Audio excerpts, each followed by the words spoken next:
Welcome to the Around the House Show. Now, let's get this party started. Welcome to the Around the House Show, your trusted source for everything home improvement. I'm Eric G. Thanks for joining us today. John Dudley, good to see you, brother. What's happening, man? Good to be here, as always. Thanks for joining us, Ted. I'm excited for this one. Glad to be here. Thanks, Ted. Great to have you here. And Ted Speers is the president of the Patch Boys. And I tell you what, one of the hardest things in home improvement out there is trying to find somebody that can do that job. That's not the big full job, but it's a small job. And you don't really want to trust those handymen because sometimes handymen out there aren't the best drywall people. And I tell you what, like me, I don't like doing it. So I'd rather have somebody. So we thought, let's get Ted in here to talk about the Patch Boys. Welcome to Around the House, brother. Thank you. Thank you, Eric. Thank you, John. Pleasure to be here. And it's always fun talking about drywall because it's something I always say it's art and science. And that's why it's tricky. That's why you need somebody that knows what they're doing, because our best customer are the do-it-yourselfers that go onto YouTube, try to figure it out, and then guess what? We get a call afterwards and we go, hey, I tried it. It didn't work. And we're like, hey, we won't, keep that between us. We'll come out and take care of it. Not as easy as it looks. It is not. It is not. Man, it is the truth, because so many times, especially with, hey, I had a water leak in the garage or something like that. And it's that kind of inoffensive place to try to get it. And you might get the drywall up there, okay, but the rest of it is where things go sideways, whether it's the taping, the mudding, the texture, trying to get that to match up can be difficult. That's where the expert level comes in. And that's where we start, in my opinion, at least, jump from the science into the art. Yeah. No, it's amazing in terms of, and 50% or more of our jobs are ceiling work. 50% more, which is amazing if you're outside the business.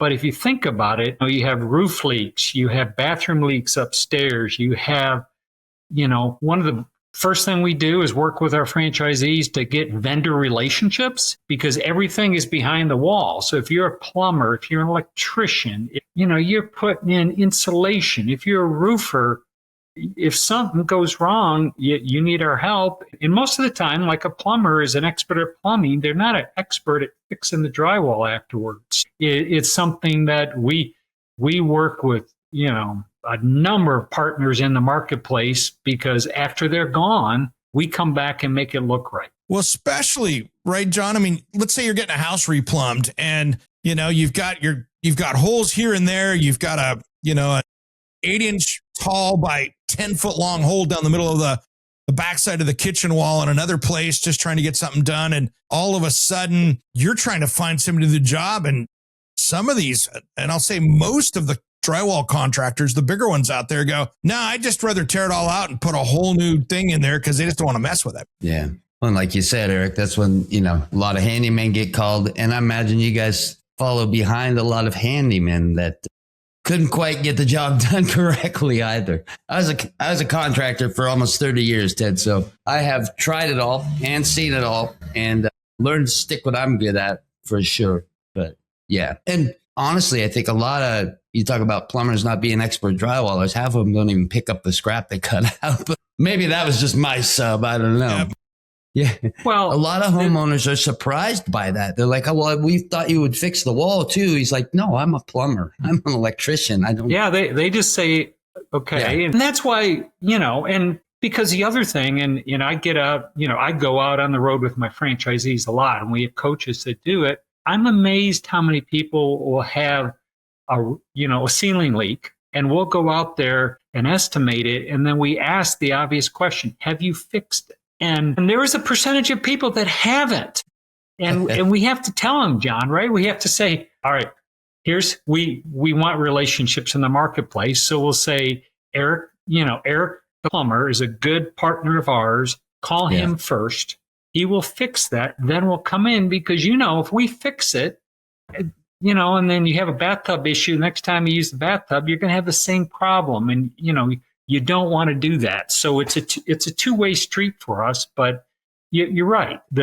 I was out in Pittsburgh a couple months ago, and they had an issue with their water where it's eating through the pipes. And so in a county, they literally would have to go into homes and replace everything. And they might have had 50 holes they had to go in. And so we were the ones that would come in afterwards and fix it, because you can't have that in your house, right? Yeah. Yeah, we had that here in the Pacific Northwest with the homes that were done with the early CPVC pipe. Yeah. Yeah. And I tell you what, that stuff, I don't know if they were, there's a bunch of class action lawsuits, so I don't want to get into that. But basically, I had one of those homes that I was renting for a little bit, and I would be sitting there in the living room watching television, and I would hear in the crawl space down below a boom, and 3/4 inch line just came apart on a 60-degree day in the crawl space.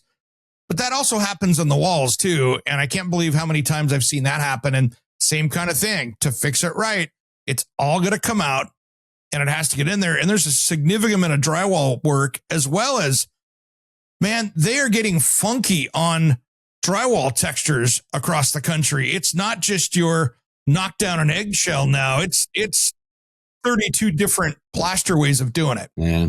Yeah, and I wrote down a few of them, but I mean, that's really where that creativity and art comes from, because some people do abstract, they kind of create their own. And if you're coming in afterwards, you can fix the hole, but then you have to match the texture. And so you have to have that creative eye to kind of say, all right, because a lot of times the person that did it, they're long gone, right? And, the homeowners had the house for 10 years and they're like, hey, I want to fix it. So you really have to be talented to be able to match, not only fix the hole, but then match that texture. Yeah, a lot of test pieces. And then the client looking at you going, why are you using a push broom on our ceiling?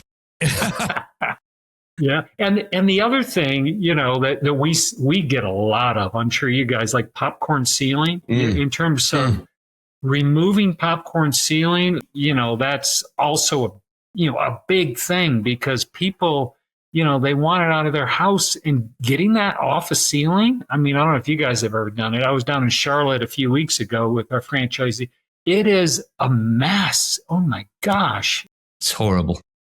It is. And so it's one of those things. You're right, John, in terms of you talking about the amount of textures that are there, and a lot of it's regional. Like, I'm up in the Michigan area, and most of our stuff is flat, but in different regions across the country, especially south, lots of texture. Yeah, we had here in the Pacific Northwest, if it's 60s, 70s, 80s, yep, maybe into early 90s, that popcorn is up there. And holy smokes, I think that's one of the different levels of hell of removing that, in my opinion, because not only do you got to get that stuff off, and I've tried every way. I've tried drywall sanders. I've tried misting it. I've tried all of it. It doesn't matter. It's all miserable. Yeah. And then you got to go back and patch it, because the drywallers that traditionally put it up, especially in the 60s, 70s, they had just basically done a one coat on the drywall. So there's nothing really spanned out on the seams. And so now when you go up there, it's almost like you put new drywall up there, because you still got probably 2 more coats of drywall just to get enough to put just a simple, eggshell or a orange peel on it. Yep, that's the worst. We used to use the airless sprayer, and not really mist, more like soak. Yeah.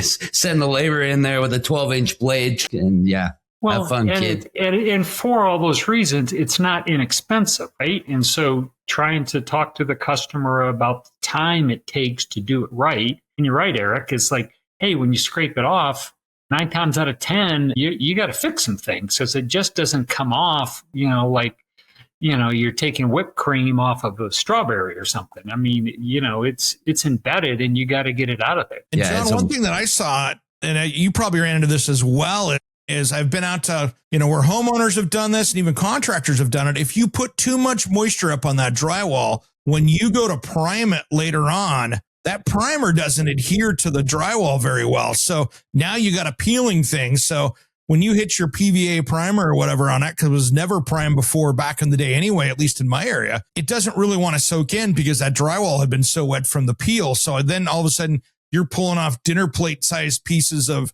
primer that didn't adhere, and you're doing it over again. You're making my head hurt just thinking about the past. Like, nah. You're both, in the north. Go ahead. Sorry. No, I was saying you're both making a case for our business, right? Because you want experts that know what they're doing. It's not their first time. and are going to do it right and stand behind what they do, right? So, we don't go away after the job is done. I mean, our numbers at corporate are public and our franchisees, and so we stand behind our work. And it's something that we do this all the time. I'll tell you, that's the thing in the Northwest, you either had smooth wall on a lot of the turn of the century homes, for example, in Tacoma, or you had the, like you say, Eric, 60s, 70s, 80s with popcorn. Both nightmares. And I'll tell you, because you try to match a smooth wall and now you're trying 6 different roller covers with the paint to try to get that just a little bit of orange peel. That's just as difficult as matching like some of the crazy textures. Man, oh man. And a lot of it was on plaster. So then you're like, okay, now we're matching plaster with drywall. Yeah. Oh yeah. Throwing sand in there. You're like, maybe that'll work. I know. Yeah. I should have called you, Ted. I know. Now you're talking about what I deal with every day now, right? Yeah. It's we deal with that every day, and it's funny, when you go online, sometimes I go down a rabbit hole, just watch. I'm so impressed with the people that are good with drywall and know how to do it, because they make it look so easy. They're so talented, and people don't understand how difficult it is to do it. Yeah, like Bob Vila. He's like, hey, I can't, my tree doesn't look like that. Well, it's funny. It's like any other art, right? It's like watching your favorite band play out there and the guitar player's up there just shredding along. They make it look so easy. Their eyes are closed. They're playing the guitar behind their head. And you can look at it and go, that's simple. No, they spent 25 years learning that skill. So, yeah. You're right. You're right. And that's one of those things that I've been here 6 years now. And by no means, I tell people, hey, I can do drywall and, I can patch. You just probably wouldn't want to pay me to do it. That's why we have hired technicians that you have 5+ years and that are out there that are experts, and our franchisees, rely on that relationship between them and our technicians to make sure we do the job right. Yeah. Well, Ted, one of the things too that I noticed that I see out there is drywall can be so finicky, especially in areas where the house is moving around a little bit, whether you're in the northern states and the day starts out at 60 degrees and it's -10 that night, and the house is creaking and cracking and moving. That's where you see those weird little cracks around windows and doors and stuff where maybe the drywall wasn't done correctly to begin with because they put the seam going the wrong direction. And yes, you can do that, drywall people out there that are the amateurs. And now you're chasing that crack for decades trying to wonder what happened. We see that all the time. I talked to a customer a couple of weeks ago because they don't know, right? They think their house is falling, right? Versus, you're right, when it's cold versus hot, the house, expands and contracts. And if, the house wasn't, built exactly right and that drywall's loose, you're going to see stress cracks. So that's one of our top 5 things we do is go in and fix the stress crack and then reinforce around the area so that it minimizes it. You're never going to get rid of it 100%, with the stress crack. And we explain that to the customer, but there are ways to reinforce that area so you minimize it. But, especially, as we're going into, now in the Michigan area, it was super cold and then it warms up. You see, a lot more than that. And then, we got to let the customer know, no, your house is not falling down. It's a stress crack. Basically you take them through it. And then, yes, we can fix it. And here are the things we're going to do in addition to just fixing that crack. Yeah, I saw a ton of that stuff in the desert. I lived in Arizona for 8 years. Ton of that stuff in the desert. And in newer houses, right? $800,000, $1 million houses 15 years ago, I'm talking about. And like you say, Ted, they're like, this is my fancy house. Why is this crack not going away? And you fix the crack and it comes back 2 years later and you're friends with them. And you're like, you have to understand, like, it's just what you just said. Like, the reinforcement's a big issue to try to keep those from coming back. And they seem to never really go away. And it seems like the newer drywalls that now that we've got these light drywalls and they're adding, it seems like, air to the mix to make these sheets lighter, which for me, when I'm moving around a sheet of 5/8, 4x8, I like that feeling. But something, it seems that it's cracking more often.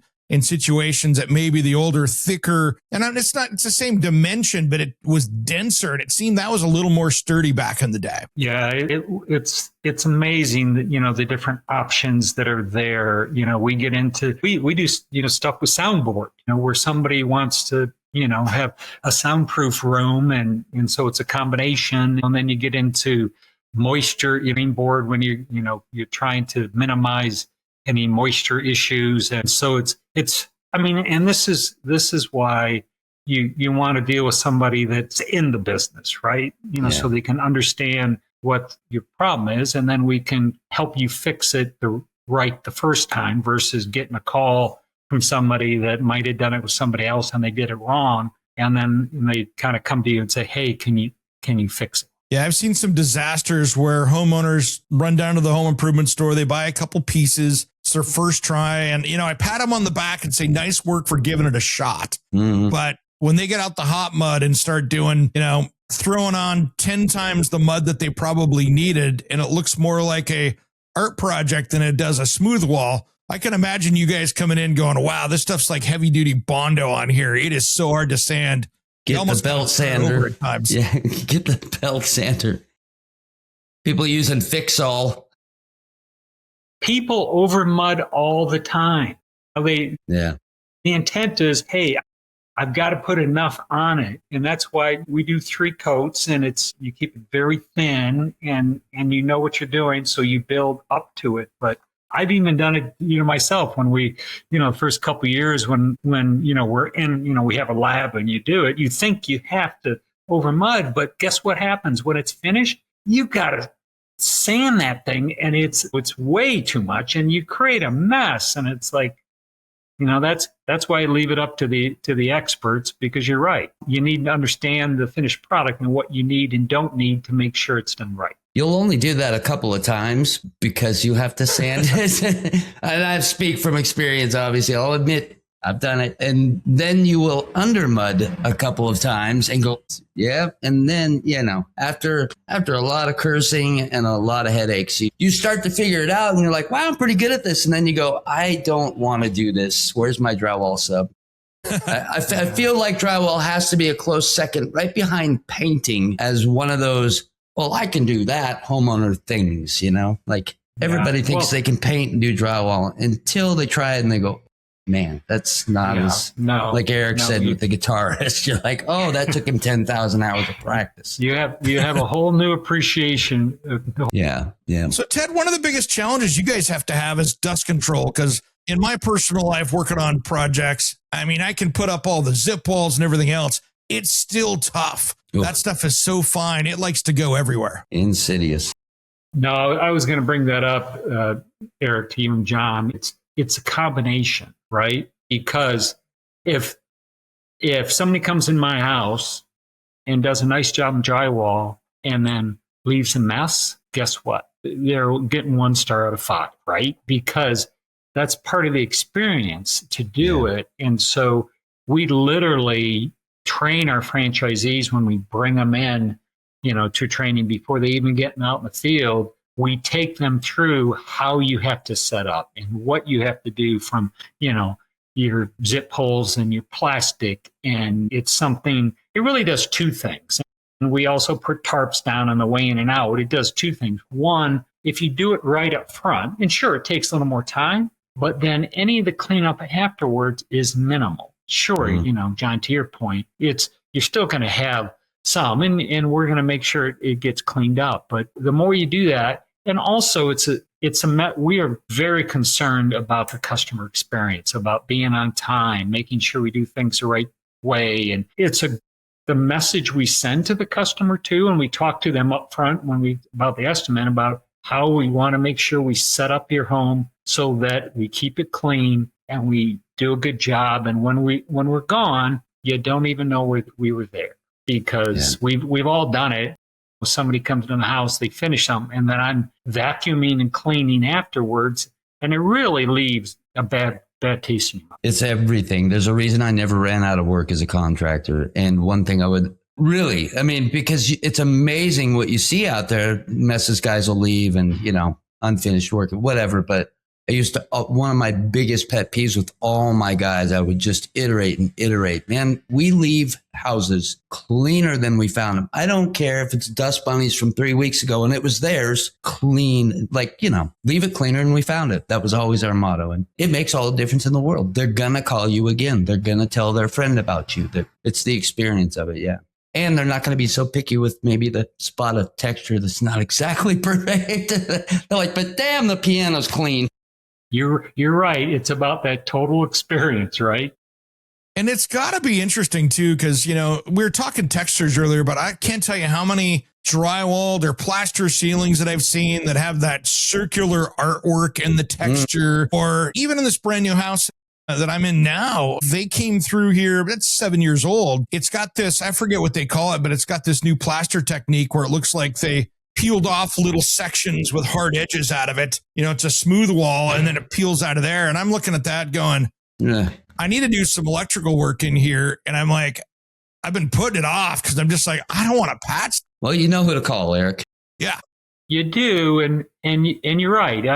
I mean, and I'm serious, just from the outside looking in, the creative eye that our technicians have to be able to figure that out, right? Because they've done a ton, but some of it was new to them, but they understand the tools that you need to be able to create it. And then with texture, the nice thing about it, once you get rid of it, you can play with it, right? You can put it up there and you can look at it, and then, hey, you're not going to use a 5-minute mud on it, right? You might use 20, and then you wipe it back. Hey, that doesn't work.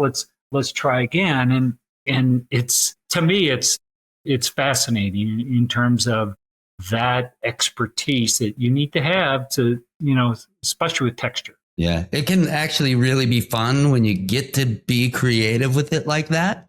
It's fun and cool when it works out, right? When you're like, yeah, I found this thing laying in the yard, this plastic child's toy, and I used it to poke and scrape and it came out perfect. Like, then you're excited, you're a genius, right? But that happens once out of 100 times for me. Oh yeah, just the other day we had training in Ann Arbor when we bring franchisees in, and we have kind of a texture class, and we have a lead tech that's been doing this for 15 years, and so he did all this texture, and you guys were kind of talking about the sand swirl or whatever, which is one of my favorite, and I'm like, hey Jake, how long did it take you to do that? About a minute. I go, a minute? That would have taken me like 6 hours, And he's just, to your guys' point, it's like he's been doing it all his life. Yeah. He is an artist, and he understands the tools that it takes. Like, I've been a hockey player all my life, so I skated when I was 4. I'm now 64, and so I was going to ask you that question, Ted, if you were a Red Wing or not. So, well, if you understand the term a cup of coffee, I played mostly in the minor leagues, but I did play 4 games with the Detroit Red Wings back in the 80s. So I did get called up and get a chance to play, those 4 games, and they were wonderful. But, I think they told me I needed to find a career off the ice. Hey, you made it that far, man. If I remember right, center number 11. You were correct. I wore my 4 games with the Wings. I was number 11. There we go. I'm a hockey guy, so I pay attention to that stuff. I'm a big hockey fan. I played at University of Michigan, and they're ranked number 1 in the country right now in college. So I'm optimistic, but as you know, as a hockey fan, Eric, you never know. No, I was one of the WHL franchises. I was their inaugural year, I was working on their broadcast team in the studio. So I was the in-studio guy, and then bought season tickets for 7 years after that. So done my time from the other side of it, but I'm happy I didn't go out and play because I'd have gotten hurt. Well, you and I can probably talk for an hour just about hockey. Absolutely. Absolutely. So what brought you over into the world of patching with the Patch Boys as president? I mean, you've got a pretty wide career out there of really helping companies, expand, grow, and be successful. Yeah, it's a good question. When you talk to younger people, it definitely wasn't, a straight line career in terms of what I did. I worked, after I got done playing hockey, in sales and marketing and business development. I was in franchising with Little Caesars Pizza back in the day. And then it's, it's like anything. My cousin, Tim Fagan, runs 3 of the businesses for Belfour Franchise Group.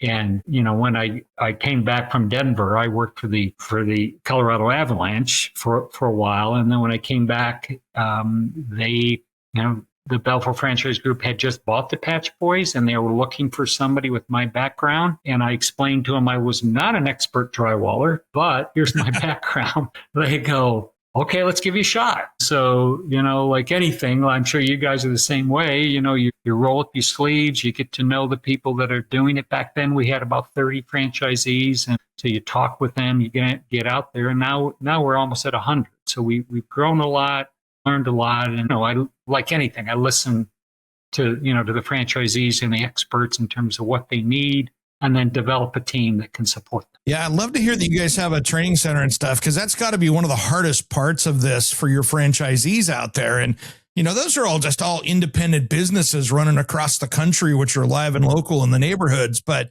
it's got to be hard trying to find the help out there with the lack of the trades in the schools and stuff like that to really find qualified people. And it's nice to hear that you guys have some programs to help along with that. Yeah. And like anything, that's our number one challenge, in terms of finding qualified technicians, because we need people that are experienced. You got to have 5 years or more to work for us. And so we start right away with our franchisees to go into the marketplace and find people. And we've done it. We've launched probably 80 franchises over the last 5 years for the Patch Boys. And so a lot of experience of where to find them, who to talk to, how to network. And then we also have 14 other franchise brands underneath the Belfour Franchise Group. So there's a network of, cousin franchises in those marketplaces where we can talk to those people about, hey, where would you look for this? Or how can you help me do this? So it's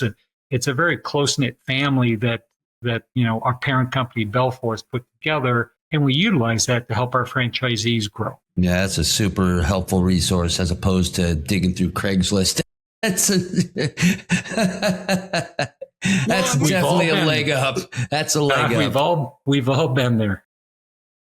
Man, I tell you what, and that's one of the things here, and I'm going to throw these guys under the bus, and I don't throw people under the bus too often, but there's such an epidemic out there of unlicensed, unbonded people out there that are kind of fly by night, that are on some of these platforms like Nextdoor, Facebook Marketplace, and they show up, they get the cash up front, and you hope it gets done. And many times I get called in when the horror story comes around of, well, yeah, I paid them, and somebody said on the group that they were good. And you start looking around and you jump on their social media and go, well, that was their cousin that was given all the grieving reviews for everybody. And it's so nice to be able to have somebody that's licensed, bonded, insured to come out there that's got a good reputation, that you can kind of be at ease and go, okay, these guys understand the problem, the project, and have the skills to get it done.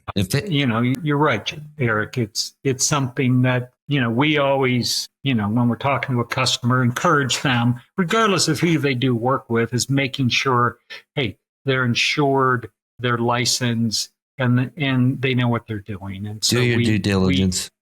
Whether or not they do business with us or versus somebody else, you don't want to get backed in the corner. You don't, we call it, and sure, there's good handyman out there, but we always say, watch out for the handyman guarantee, which is they guarantee your job until you see their taillights leaving your driveway. And then the job isn't guaranteed anymore. Guaranteed till the check clears. Yep. Yeah, exactly. And so it's just, in terms of making sure that, that you're dealing with a reputable company, regardless of who you do business with, is something that's very important. It's a lot of what we talk about on the show. I mean, for the listeners out there, is these cautionary tales of like, be sure you check this, be sure you research this, be sure you're, if they show up in a 72 Cadillac or an 84 Celica and they say they've been a roofer for 15 years, no, take a look at their license number. Yeah. And you're right. And because, we have, every one of our franchisees has their local website. We have a national website. We're owned by Belfour. So any customer, that calls about it, anything about the Patch Boys, guess what? I talk to them. And so if there's a bump along the way, and we know every once in a while something, we we fix it. We go out, we apologize, we take care of it, because, we're here long term. We're not here short term. Again, that's how you never run out of business. Very simple, just good manners. Yeah, no, right? no, you're right. You're right. Do it right, be kind, be considerate, and you're not going to run out of work. Yeah, it's we go through. You could come to our training on some of the stuff that that's what we tell them. Those kind of things. It's like, listen, be on time. If you're going to be late, call in advance and just say, hey, I got a flat tire. I wanted to apologize, or, one of the funnest times was when we showed up 10 minutes early to a customer and we called to just say, hey, we're really sorry, John, if you were a customer, we're a little early. Just want to let you know, we'll wait to 3:00, but if you wanted to start early, that'd be great. This customer ran out of the front door. I still visualize this, and we're in a Patch Boys truck. Gave us a hug. Thank you so much. I wanted to get out of here early. This is great. Guess what? That job was ours before we walked through the door. Yep. Yeah, that's awesome. They're just not. I wanted to say too, for just the homeowners out there, quality work costs what it costs. This is labor intensive. There's not a drywall company that's going to come out there and in 2 hours going to get a piece of drywall up, get it up there with the 3 coats, get it sanded, get it primed, get it textured, get it primed again, whatever has to be done to get it to match and have paint on it in a day, let alone, a lot of these projects are time consuming and time equals labor. So just make sure, guys, when you get numbers, labor's labor. It's going to cost what it costs. It's not going to be $100 fix. It's not what this is. The adage, you get what you pay for, has stood the test of time, my friends. It really, and it's clearer and more evident in the contracting field versus anywhere else almost. Yeah. No, you're right. You're right. We're not the cheapest out there, but we're going to do it right the first time. We're going to make sure that you're 100% satisfied. We're going to walk you through the job when we're done, just to make sure that hey, we've gotten everything you need. And then you're right, John, in terms of referrals, those are key things to, having your business grow, to have a positive experience. And there's so many ways that people can share now, whether it's reviews, whether it's in your neighborhood, whether it's, hey, can I put a lawn sign in, for, a couple days, in your front yard? Any of those things are all part of long-term, a long-term business. Yeah. I tell you, just being genuine and being a considerate, decent human being and being upfront about that. And it's exactly what I used to tell people, right? And not to toot my own horn, but I would sell almost every job versus my sales guy who would sell 1 out of 5. And you know who I'm talking about, Goranson? Kevin. Yeah. Kevin. But I would tell the customer up front, look, we're not the cheapest, but we're also we're not ripping you off. We're not the most expensive either. We're going to charge you what it takes, and we're going to get the job done right. And when we're done, you're going to be dancing in your kitchen happy with us. And that I will guarantee you. I'm not here to fight for prices. I'm not here to outbid or underbid. We don't do that. We know what it takes. We're professionals. We're good at our jobs. And this is what it is. Yeah. And Ted and John both, that's the one thing that I see is the people that are the new contractors out there, whether you're a plumber, electrician, deck builder, or whatever else. Many times they're so new, they don't know how to bid the job because they really don't know the steps to take it there. Right. And more often than not, they're the ones that underbid it. So when you're looking at a job going, okay, I've got 2 jobs that came in between $900 and $1,200, and this one came in at $300. Awesome. Most likely they didn't know what they were doing, and that's going to be a really big disaster. Yeah. I spent my time working for $3 an hour until I realized, until you do the math that first year, you're like, oh, I got to change a few things here. Yeah, I'm old enough to remember $2.95 an hour, John. So. Yeah. Well, this is when, this is when I should have been making $25 an hour, but I bid like Eric's talking about in my first year or so of contracting, right? You're like, oh, I could get that done for $300. You're like, that took 300 hours. Yeah. Dope. Yeah. Didn't work. So Ted, I got to ask you, what's the best way for homeowners to deal with you guys? They're looking at their wall and I always say to talk to the professionals first. Sometimes you'll get the the semi-handy person that's going to go, okay, I'm going to go up and badly hang the drywall. And then I'm going to call you guys to come in. And I'm always in that thing of, by the way, badly hung drywall can cost you more in the long run. To think that you're trying to save $5. Sometimes you're saving $5 and costing yourself $20 because now they have to mess around with it versus just quickly cutting a piece and putting it up there with a professional. No, you're right. And in two things. One, we don't charge for estimates. And so calling your local patch boy franchisee. I mean, I'm older, so, John, I'd like to go to the customer's home. I'd like to see there. I'd like to talk to them and about it. But, we also, some of the smaller jobs, you can also do those through pictures too, or at least to give a recommendation to a customer. So I would say anybody listening, reach out to a franchisee, and, we'll be honest with you in terms of what's going on. If it's something, sometimes, well, you guys know, they'll run into an issue and normally we need to be in a home that there might be a structural thing, where, hey, you need to get a contractor in here, because we can fix the drywall, but there's other issues. We're gonna try to do what's best for the customer because like I talked about, we are a long-term business. Our parent company, Bell Four, is a $3 billion worldwide company, and their CEO is very involved in all of our business, and he's in it long-term, and so are we. So we will be your eyes and ears, and in terms of answer any questions you have, and if you like us to do an estimate, of course we'd love to do it. And you're right, we're going to do it right. We're going to make sure we do it right. And so that by the time we're done, it's something you don't have to worry about. Makes sense. So you guys have a ton of franchisees across the country. So what is the best way for them to search for you? Is it good just to jump on their favorite browser and go the Patch Boys near me and see who comes up? Yep. I just put in the Patch Boys near me, and it would come up. We have all the search terms that that tie into like drywall repair and it's working well. All those things, too. So we have that, but yeah, if you're looking for it and or if they need, we're not everywhere. If a customer calls and needs some help finding somebody, we can do that too. So to be clear, Ted, I'm a web guy now, right? Web design, whatever, all of that stuff, marketing, blah, blah, blah. Did a search this morning. I'm using a VPN based out of Tennessee. Gave me 3 Patch Boys. I just put in the Patch Boys, no .com, no nothing, just the Patch Boys. 3 different locations, want a location near you, blah, blah, blah, blah. So yeah, you guys doing a great job with that. It was easy to find. Thank you. I always hold my breath when you say that. I'm like, hey, did it? I mean, that's how it's supposed to work. No. If it was bad, I'd have kept my mouth shut, but it worked perfectly. I was like, oh, there's 3 of them. Bing, bing, bing. Checked all the websites. No. Getting done well. And those are the nice things for our owners, right? They don't have to worry about that.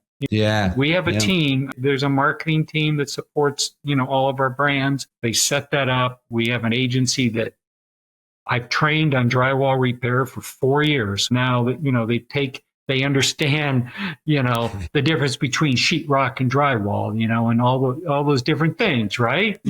So they apply that to our business, and that helps our franchisees, grow their business. Nice. Cool. Yeah, Ted. They're doing a good job. Yeah, they are. Ted, thanks for taking the time today, man, and coming on here. It's been great. It's been great learning what you guys do. And I really think you guys are filling a need out there because there's just been, over the decades, this giant hole in the marketplace that wasn't filled. And it's great to see somebody jumping in and saying, hey, we got this. Eric and John, the time went by so fast. It was a lot of fun in talking business. And I really appreciate you guys connecting with us, and really appreciate both of your expertise. You as well, man. Thanks. Been a great time, Ted. Super. Absolutely. I love his calmness and poise. That is experience, my friend. When he's like, yeah, we see that. And, here's how it goes. Absolutely. That's what, years of knocking your head against the wall gets you to. Yeah, exactly. I've been through a lot, like I said, I'm 64, so been through a lot. And I think the 3 of us are all getting there to that point where, me and Eric look at each other right? on a daily basis. We look at each other and go, yeah. Rarely do I say it's the first time. I go, it's not the first time. Let's figure this one out. But I'll say the first time ones that come around now are memorable. Right. You got it. Absolutely. Thanks again, Ted. And for John Dudley, I'm Eric G, and you've been listening to Around the House. Thanks, guys. Thanks for tuning in to the Around the House show. Make sure you follow us on social media. Those links are on our website at aroundthehouseonline.com or in the podcast notes on your favorite podcast player.